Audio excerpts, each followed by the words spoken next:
is Alan Bevere, posting on the channel Faith Seeking Understanding, and glad you can listen and be in conversation. Want to post on the General Conference 2019. It's been quite the week and a half if you're a United Methodist, and plenty have been watching as we continue our discussion and debate and anger at the decision of the General Conference concerning human sexuality, in particular the issue of homosexuality. I don't really, in this time together, to say anything about what my position is, only because I don't think there's anything I can say that's not already been said. But what I want to do is think about some larger issues of what it means to live in the tensions of being a global church. And we United Methodists, we are a global body, so we do weigh in on each other's life and ministry together across continents, and that certainly creates a tension. And how do we live in that tension?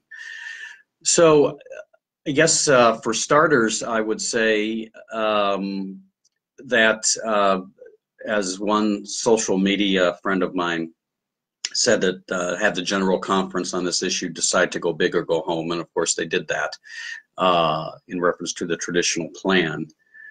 But in another sense, I've said before that if necessary, I could live with the one church plan.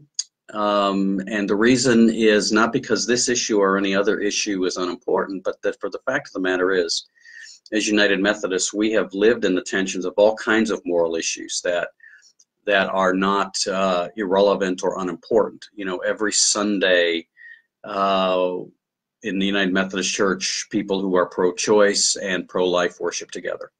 People who support capital punishment and those who oppose capital punishment worship together. Those who have different views on immigration and views on other issues that are important to us, we all worship together. So in one sense, you could say, well, what's one more issue? Why can't we just learn to live in the tensions and worship together? So as I have said, I could have lived with the one church plan if it would have passed. Of course, the problem is we are a global church. And I think we need to be mindful of the fact that we also have sisters and brothers in Africa, in places in Africa, where homosexuality is sadly illegal. And that by implication, Methodist churches in certain places would have also found themselves perhaps to be in a precarious situation.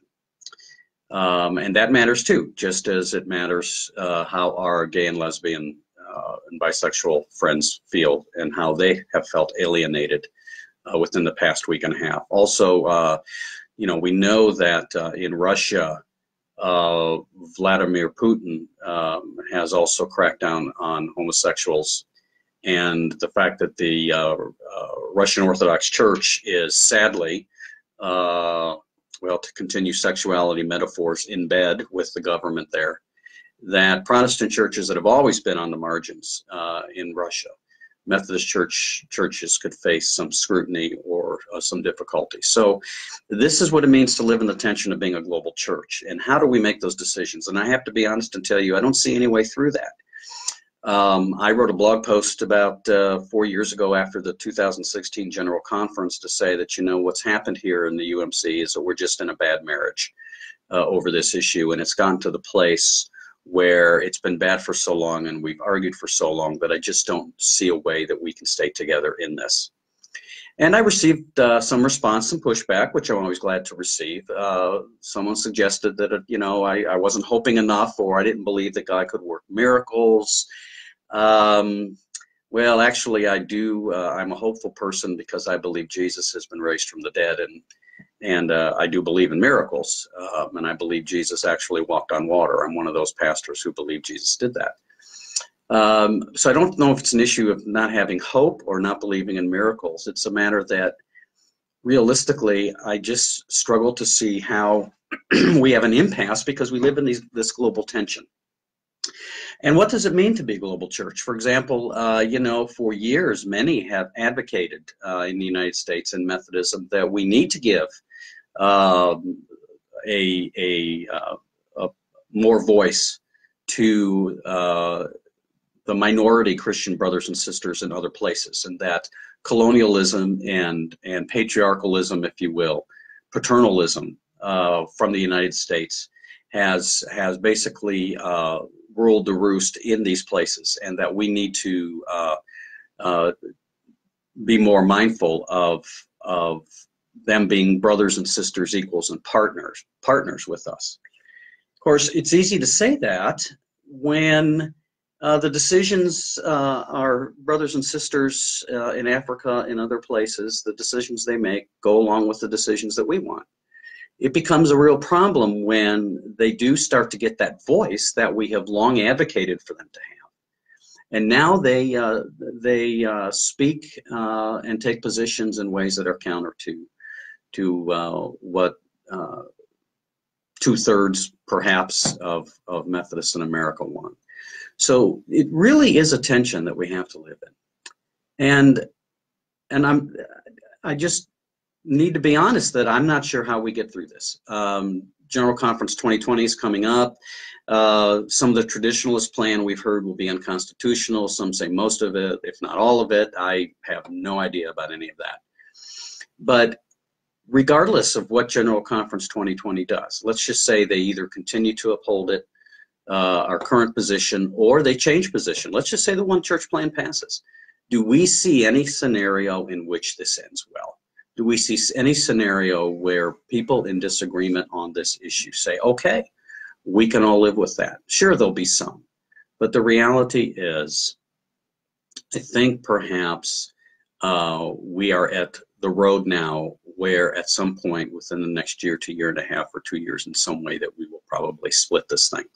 Now, it seems to me maybe that the only thing that can save that is to continue to live the way we are now, having a position, but having conferences and jurisdictions and bishops be able to ignore what the discipline says on that.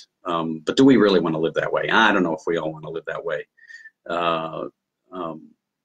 going into the future. So I just offer this as a way of just reflecting on it myself as a pastor, that we continue to live within the tensions. And we've done it for a long time, and that this is nothing new for the church for 2,000 years. We do live within the tensions, but we deal with issues that matter. These are not irrelevant issues. That's why they're so important. Let me say one other thing about church and unity. I believe in the unity of the church. I think the unity of the church is important. But it is interesting from my perspective to hear Protestants talk so much about the need for unity and the sin of schism, however you want to pronounce it, when we Protestants have multiplied by dividing for 500 years. I mean, so when people say we need unity, well, do we Methodists need to become Anglicans again?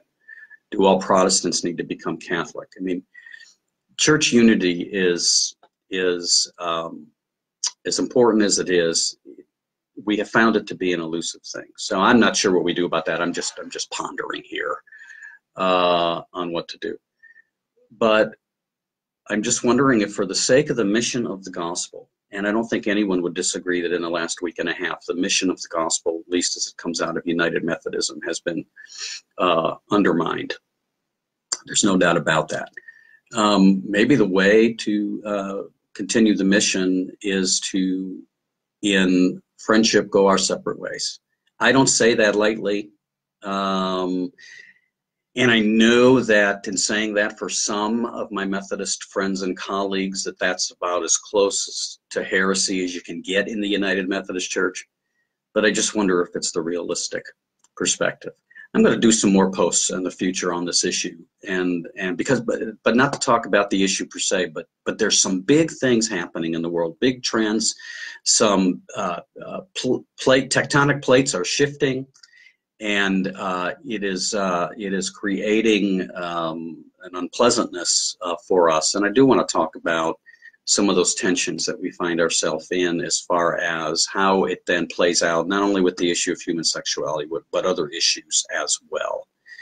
So that's long enough. I think I'm going to end there. I appreciate your attention. I will post this video later on my blog, but let's keep the conversation going, and let's just continue to focus, as my bishop, Bishop Malone has said, continue to focus on the mission, and that's what we need to focus on, the mission of making disciples of Jesus Christ. So thanks again. You take care and have a good day.